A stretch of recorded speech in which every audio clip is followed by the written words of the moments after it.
Well, if you spread it out a bit, we'll get them out, won't we? You ready? And when? The master bedroom en suite. What? Donker! I'm going to talk to you today about two subjects: world religion and blocked drains. Was there ever a greater force for division in this world? I'm of course talking about world religion here, not blocked drains. Christian and Jew, Muslim and Turk, plumber and assistant. I mean, you're going along all right, life is sweet, when all of a sudden, wallop, along comes God and puts the kibosh on everything. God. Does he, stroke she, stroke it, actually exist? It is one of the great questions of the age, a question which far greater minds than mine are currently wrestling, which is not to say that I don't have a thing or six to add to the debate alongside such best-selling authors as Professor Richard Dawkins, Mr. John Humphrey and even Simon Cowell, who, let's face it, thinks he is God. Now, if you'd asked me a few days ago if I believed, I would have said I'm in the don't know camp. Now, however, I'm not so sure.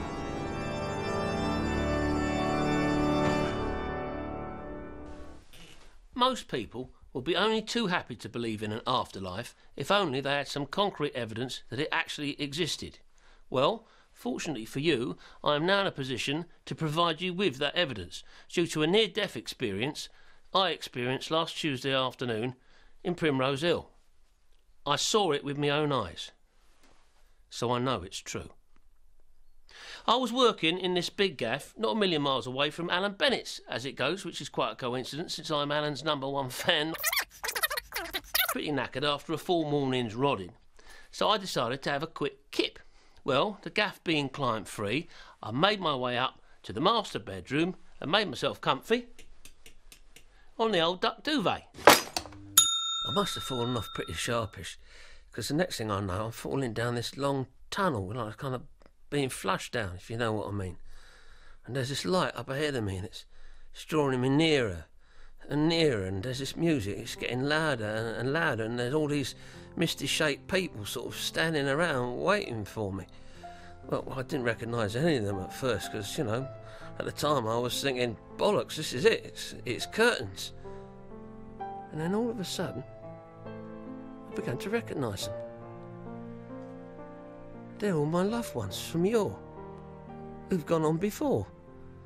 It's Nana Watkins, Auntie Florrie, Cousin Queenie, who moved to Horsham to become a freelance chiropodist.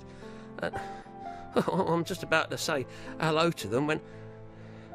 Who do I see standing over there, with a smile on his face and wearing a tightly fitting white catsuit, hugging his not insubstantial frame? Only Elvis Presley. The Elvis Aaron Presley. Well, the great man's looking at me, and he sticks his hand out for a shake. He says, you know, all American like, I hear you've twice been voted Domestic Installer of the Year. Well, that is correct, Elvis, I says, and hand him one of my business cards. Well, you never know, do you? Well, gee, thanks, says Elvis. I've got a few things that need doing, as it goes. Well, that's very interesting, I says to the legendary man, because me and most of all the world thought that you'd had a heart attack while sitting on the lavatory trying to demolish the last remnants of a pepperoni pizza. Nah, says the king. I'm here, and if you should ever need me, you'll find me down at the end of Lonely Street, at Heartbreak Hotel. Well, I'm just about to jot that down when all of a sudden I feel myself being pulled back up the pan, you know. And the great man is standing there, he's waving and he's calling out to me, "Till we meet again, God bless, adios." Next thing I know, I'm back here on the bed. Well, not back here on this bed, I was back there on that bed. Not that it makes much difference, because I didn't know whether I was. What was all that about then? Anyway, if that ain't evidence of an afterlife, I don't know what is. Well, I admit I didn't actually get to meet God, but, oh, come on. Elvis has got to be the next best thing. What the hell's going on? Holy buggering shitholes! You what? Holy buggering shitholes. Oh, right.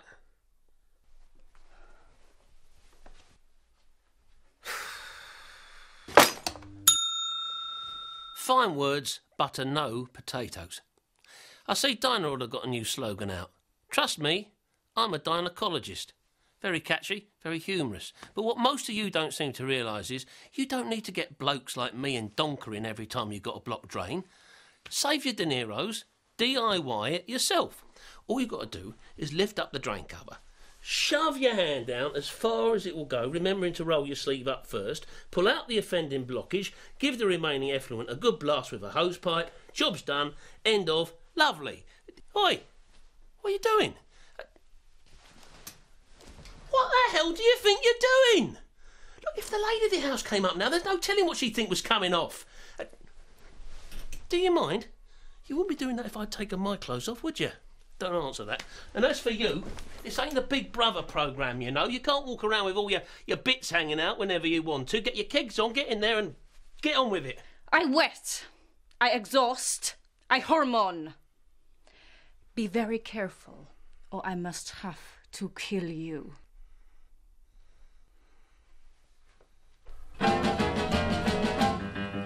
Baby, let me be your loving teddy bear. Put a chain around my neck and lead me anywhere. Let me be, oh, let him be your teddy bear. I don't want to be a tiger, 'cause tigers play too rough.